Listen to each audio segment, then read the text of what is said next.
Albanais du Kosovo s'étaient enfuis à cause des bombardements de l'OTAN ou des combats entre les forces serbes et l'UÇK ou d'autres, il est difficile de comprendre pourquoi ces réfugiés albanais du Kosovo se seraient vus confisquer leurs documents d'identité. Et les éléments de preuve apportés par le général Karol John Druvjenović et le colonel Richard Chelginski, deux officiers britanniques, sont éloquents. Ils ont observé des officiers du MOUP en train de brûler des dizaines de milliers de documents d'identité dans une cour contiguë au bâtiment du MOUP à Pristina, les 12 et 13 juin 1999, c'est-à-dire juste avant la cessation des hostilités au Kosovo, alors que les forces serbes s'apprêtaient à quitter le territoire. Comme cela a été mentionné ci-dessus, la Chambre de première instance est donc convaincue que les crimes d'expulsion et de transfert forcé ont bien été avérés pour les 60 lieux consignés dans le jugement écrit. Ces lieux se trouvent répartis dans les 13 municipalités visées à l'acte d'accusation. Plus de 800 000 Albanais du Kosovo ont quitté ce territoire au cours de la période concernée par l'acte d'accusation, mais le procès en l'espèce ne traite que des personnes venant des villages, bourgs et lieux inscrits à l'acte d'accusation. Les éléments de preuve ne sont pas suffisants pour chiffrer de façon fiable le nombre d'Albanais du Kosovo qui auraient été expulsés depuis ces lieux vers l'Albanie, la Macédoine, voire le Monténégro, entre le 24 mars 1999 et le 20 juin 1999. Les éléments de preuve permettent cependant d'estimer ce chiffre à plus de 200 000. Il s'agit néanmoins d'une estimation incomplète et extrêmement prudente.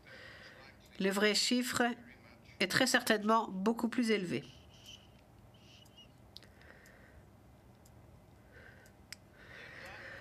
Dans l'acte d'accusation, Vladimir Đorđević est aussi présenté comme étant pénalement responsable du meurtre de centaines d'Albanais du Kosovo, y compris 840 personnes dont le nom est connu et qui sont mentionnées nommément dans les tableaux joints à l'acte d'accusation. La Chambre de première instance est convaincue que les accusations d'assassinat, telles qu'elles sont précisées dans l'acte d'accusation, ont été prouvées en ce qui concerne différents lieux mentionnés dans l'acte d'accusation et mentionnés dans le jugement, surprend l'interprète. Plus précisément, la Chambre a conclu que plus de 724 Albanais du Kosovo ont été assassinés par les forces serbes, la plupart du temps par les forces de police. Dans la majorité des cas, les victimes, qui comprenaient des femmes et des enfants, étaient des civils, sans armes, ne participant d'aucune manière que ce soit au moindre conflit armé. Je tiens à souligner que le procès en l'espèce ne traite pas des membres de l'UÇK tués par les forces serbes lors de combats. Certaines de ces personnes assassinées étaient bel et bien des membres de l'UÇK ou auraient pu être, mais elles ont été tuées alors qu'elles étaient prisonnières des forces serbes, sans armes et dans l'impossibilité de participer à tout conflit armé. Aucune tentative d'identifier ou d'arrêter quiconque n'a été engagée, que ce soit aux fins d'enquête ou de poursuites éventuelles contre des terroristes ou des personnes suspectées de terrorisme. La Chambre de première instance tient aussi à faire remarquer qu'au vu des éléments de preuve présentés, il est clair que les crimes reprochés dans l'acte d'accusation ne sont que des exemples et ne sont absolument pas une liste exhaustive des crimes commis par les forces serbes, surtout les forces de la police, contre les Albanais du Kosovo, dans le cadre de la campagne de violence systématique et généralisée précisée ci-dessus.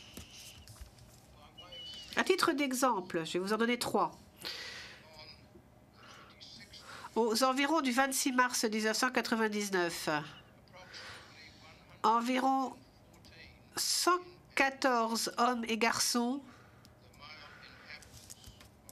habitants d'un village de la municipalité d'Orahovac ont été obligés par la police de rentrer dans une étable du village. L'un des hommes était handicapé et sa chaise roulante a été utilisée par la police pour bloquer la porte d'entrée. Alors que tous ces hommes et ces garçons se trouvaient à l'intérieur de l'étable, la police les a abattus au fusil automatique. Ensuite, la police a répandu du carburant sur leur corps, les a recouverts de maïs et a mis le feu à l'étable. Autre exemple. Plus de 45 membres d'une même famille ont été tués à Suvareka, Shuhareke, par la police le 26 mars 1999. Certains ont été tués chez eux. Un couple âgé a été abattu alors qu'il essayait de s'enfuir. Et ensuite, les 35 membres restants de cette famille, principalement des femmes et des jeunes enfants, se sont réfugiés dans un café avoisinant. La police a jeté des grenades à main dans le café, puis a ouvert le feu, tuant 32 femmes et enfants. Dans une autre ville, à Podujeve, dans la cour de leur maison, les forces serbes ont aligné et tiré sur 19 femmes et enfants, membres de 2 familles, tuant 14 d'entre elles, femmes et enfants. 5 des enfants ont survécu à cet événement, mais en ont gardé des séquelles graves, parfois souvent permanentes. Ces exemples illustrent que ce comportement n'était pas celui d'une police chargée d'une opération visant à repérer et arrêter les terroristes.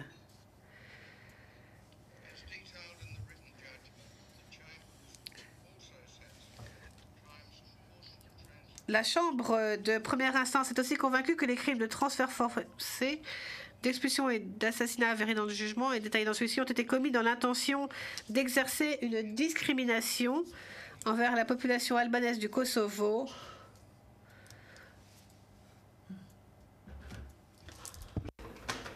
on the basis of their ethnicity. Du fait de leur appartenance ethnique. Il semble que nous avons un problème technique qui vient d'être réparé. Nous pouvons reprendre. La Chambre est aussi convaincue que le crime de persécution commis par le biais de la destruction délibérée des mosquées par les forces serbes a bel et bien été avéré. Ces mosquées ont été détruites lors de la campagne de violence systématique engagée par les forces serbes, comprenant la destruction des monuments culturels et des édifices musulmans sacrés de la population albanaise du Kosovo.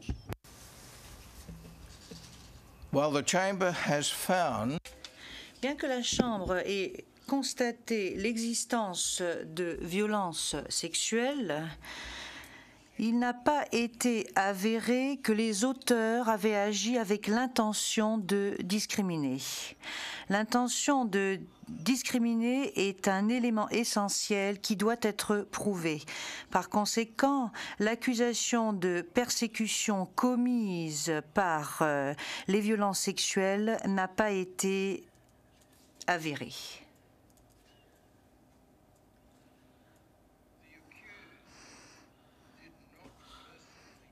L'accusé n'a pas personnellement commis les crimes reprochés.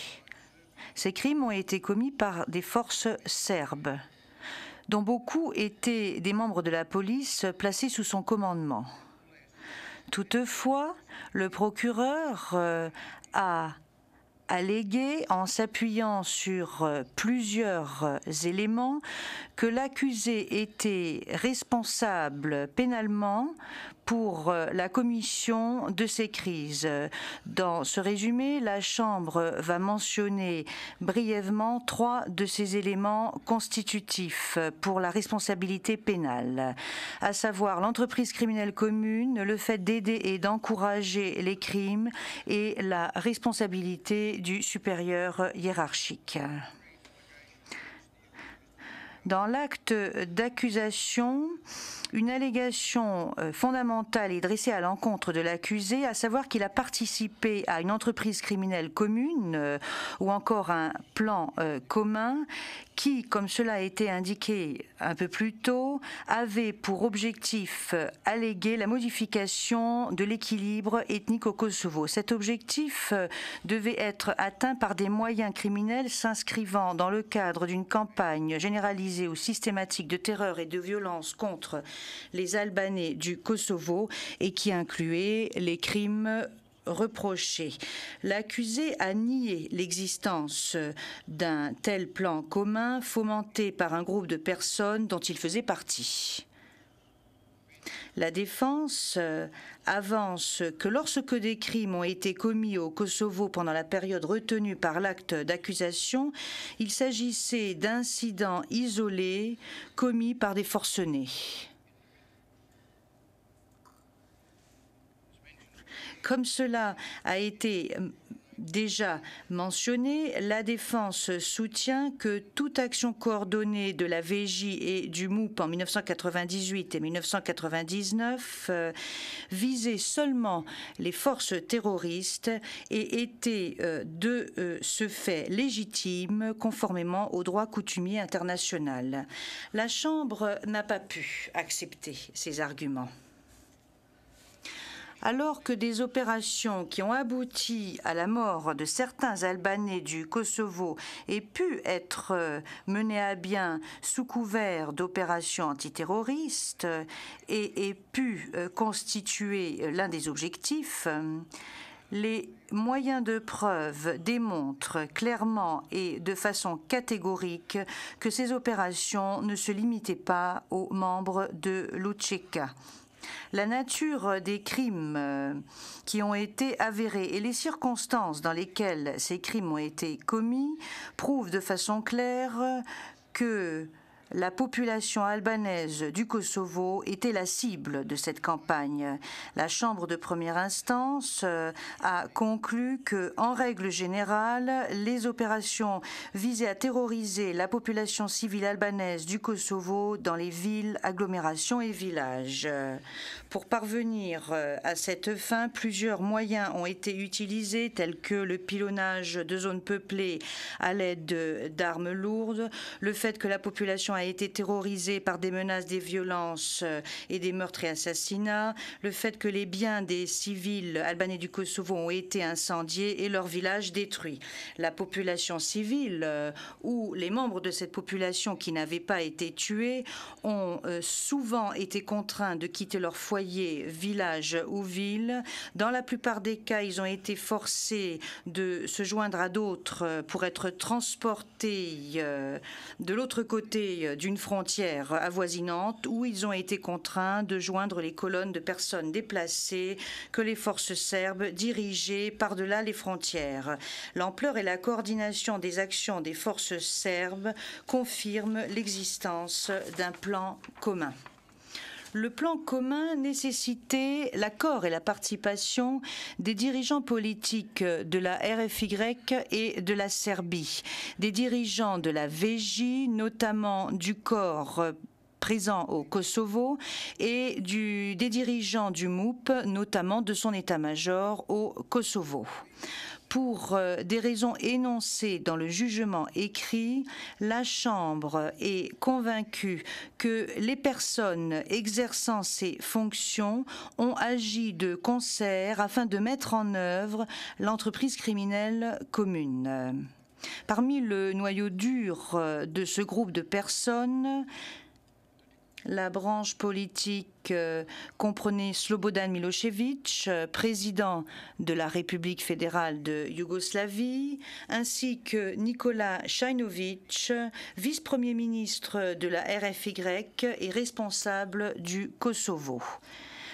Les membres du MUP qui faisaient partie de l'entreprise criminelle commune incluaient Vlajko Stojković, ministre de l'Intérieur, l'accusé Vlastimir Đorđević, chef du RJB, Radomir Marković, chef du département chargé de la sûreté de l'État, et Sreten Lukić, chef de l'état-major du MUP.